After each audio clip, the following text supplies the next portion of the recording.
Okay, the next problem is problem 7. My problem gives me a parabola like this, and this is very familiar because this is in our vertex form that we're used to. I'm not sure that yours is going to be the same, so in vertex form, if you remember, vertex form is y equals a times x minus h squared plus k. So in this case, -4 is h and k is 8. So I could put that here. Now, just in case yours isn't the same, what I could do is put it in this form because I have x squared, so I could put it in this form right here. In which case I would subtract 8, so I'd have y minus 8 equals 4 times x plus 4 squared. Then I can divide by 4. Now, divide by 4, I'm going to multiply by 1/4 instead. Because now I have it in what would be this form here. I know I have it switched. But you can see that 4p in this case would be equal to 1/4 right here. And my vertex k is 8 and h is still -4 when you can compare it to this form. Alright, so then it wants to know the direction that the parabola curves away from the vertex. So I'm just going to do, I guess, the directrix real quick.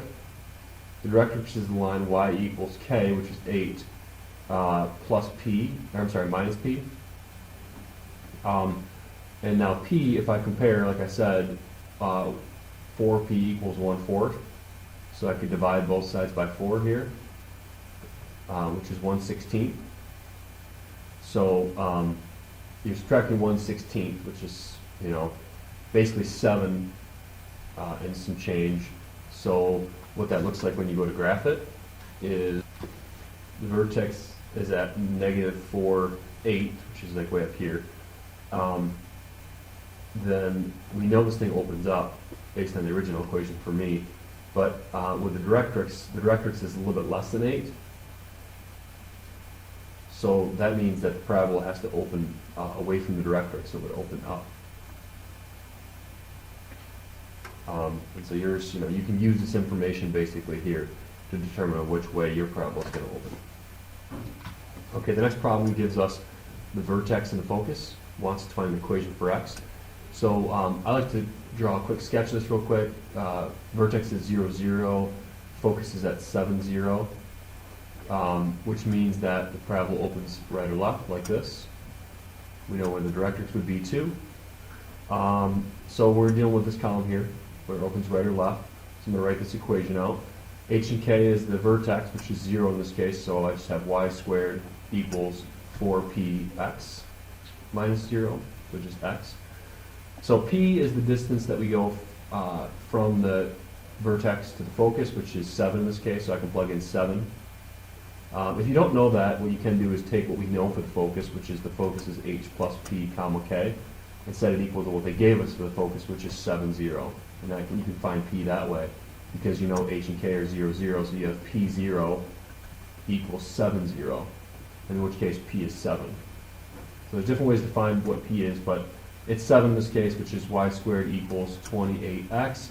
Divide both sides by 28, so you can get x by itself, which is what they want here. So it's y squared over 28. All right, the next problem is actually pretty similar. Let me write the formulas down again.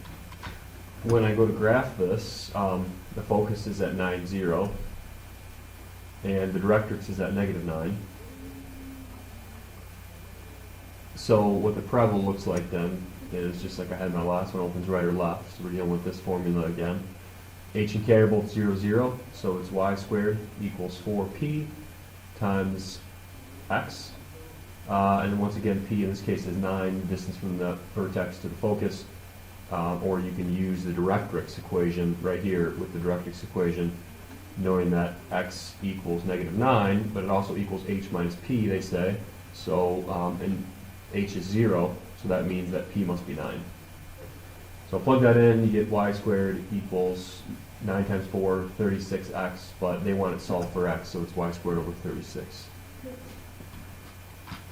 Okay, the next problem gives us this equation, which we're going to have to rearrange and complete the square on because we want to find the center, the vertex, so we need to put it in our standard form equation, which I'll actually put here again. So it's gonna be one of these, and to get there, we're gonna have to complete the square. So I need to get this simplified. So let me put it in standard form for the problem and move the c term over. So I'm gonna subtract 6 from both sides and make it negative x squared plus 10x, because what I'm gonna try to do is add something to both sides to complete the square. Let me get the negative over as well. So multiply through by a -1. This changes the signs and everything. And now I can complete the square. So now I'm going to add b over 2 squared to both sides, which is negative 10 over 2, which is negative 5 squared in my case, which is 25.